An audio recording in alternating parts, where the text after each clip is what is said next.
एक समय में हमारी दुनिया में डायनासोर का राज था।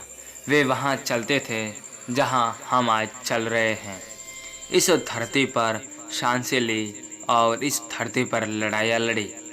इन दैत्याकार बड़े विचित्र डायनासोर ने करीब 14 करोड़ सालों तक इस धरती पर राज किया। इन डायनासोर की हजारों प्रजातियां थी। इनमें से कुछ शाकाहारी थे तो कुछ मांसाहारी थे। कुछ डायनासोर बहुत ही शांत स्वभाव के थे तो कुछ डायनासोर बहुत ही हिंसक और खतरनाक थे। डायनासोर उस समय के सबसे सफल जीव थे, लेकिन अचानक क्या हुआ? आखिर ऐसी कौन सी घटना थी जिससे डायनासोर का नामो निशान मिट गया? आज के इस वीडियो में आपको इसके बारे में बताने जा रहा हूँ, लेकिन इसके लिए हमें करोड़ों साल पीछे जाना होगा और डायनासोर के उस अंतिम दिन के बारे में गहराई से जानना होगा। तो चलिए चलते हैं आज से करीब 6.5 करोड़ साल पीछे और जानते हैं कैसे हुआ डायनासोर का अंत। नमस्कार मित्रों, हिस्ट्री फैक्ट में आप सभी का हार्दिक स्वागत है। मैं हूं आपका दोस्त रतन सिंह। तो फिर चलिए शुरू करते हैं वीडियो। आज से करीब 6.5 करोड़ साल पहले धरती पर मौसम सामान्य था। समुद्र की ठंडी हवा और बड़े बड़े पेड़ थे। चारों तरफ डायनासोर के चिल्लाने और चीखने की आवाज़ें थी। जब डायनासोर की सारी प्रजाति धरती पर बड़े आनंद से अपना जीवन गुजार रहे थे, तब 10 करोड़ साल पहले ही इनकी किस्मत लिखी जा चुकी थी। 10 करोड़ साल पहले एक छोटा सा एस्टेरॉइड का टुकड़ा जो सुदूर अंतरिक्ष से आ रहा था और वह पृथ्वी से लगभग 20 करोड़ मील दूर मंगल और बृहस्पति ग्रह के बीच बने क्षुद्र ग्रह में घूम रहे एक बड़े एस्टेरॉइड से टकराता है। इस टकराव से उस बड़े एस्टेरॉइड की दिशा बदल जाती है और वह क्षुद्र ग्रह से निकलकर सीधे पृथ्वी की ओर 22,000 मील प्रति घंटे की स्पीड से बढ़ने लगता है।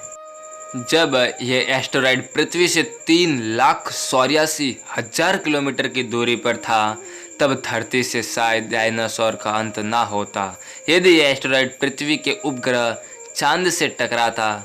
लेकिन नियति को कुछ और ही मंजूर था, इसलिए यह बड़ा एस्टेरॉइड चांद के बहुत ही नज़दीक से गुजर गया।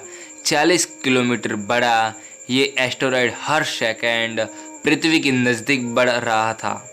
जब ये एस्टेरॉइड पृथ्वी के वातावरण के संपर्क में आया, तब इसकी रफ्तार बहुत ही ज़्यादा बढ़ गई थी। उस वक्त इसकी रफ्तार करीब 70,000 किलोमीटर प्रति घंटा हो गई थी। पृथ्वी के वातावरण में घुसते ही घर्षण के कारण एक भयानक आग के गोले में वो एस्टेरॉइड बदल गया। इसकी रफ्तार इतनी ज़्यादा था कि सिर्फ 4 मिनट में अटलांटिक महासागर को पार कर लिया। कुछ ही क्षण में यह एस्टेरॉइड मैक्सिको की खाड़ी के पास जमीन से टकराता है और लगभग 35,000 डिग्री सेल्सियस की ऊर्जा वाला एक भयानक विस्फोट होता है। इस टकराव का विस्फोट लगभग 10 हाइड्रोजन बम के विस्फोट के बराबर था। यह विस्फोट इतना शक्तिशाली था कि इसके टकराते ही धरती की लाखों टन धातु अंतरिक्ष में चली गई। टकराव वाली जगह पर करीब 180 किलोमीटर चौड़ा और 20 किलोमीटर गहरा गड्ढा खुद गया। 16 मिनट 40 सेकंड बाद इस टकराव की वजह से धरती के अंदर चारों ओर बहुत ही बड़े भूकंप आने लगे। इस वजह से समुद्र की विशालकाय लहरों का निर्माण हुआ और एक के बाद एक सुनामी की लहरें चारों ओर बढ़ने लगी। भूकंप के कारण धरती पर मौजूद सभी सक्रिय ज्वालामुखी बाहर निकल गए, जिसकी वजह से हर जगह डायनासोर और कई सारे जीवों का विनाश शुरू हो गया। धरती के महाविनाश की प्रक्रिया आरंभ हो चुकी थी। इस भयानक विस्फोट से रेडिएशन की मात्रा इतनी बढ़ गई कि इसके 800 किलोमीटर के दायरे में आने वाले सभी जीव पूरी तरह जलकर खत्म हो गए। अब आपके मन में सवाल आ रहा होगा कि उड़ने वाले डायनासोर तो उड़कर बच निकले होंगे, तो वो कैसे खत्म हुए? तो इस प्रश्न का उत्तर आपको दूसरे भाग में मिलेगा। वीडियो पसंद आया हो तो प्लीज़ लाइक शेयर और कमेंट करना ना भूलें। जय हिंद जय भारत।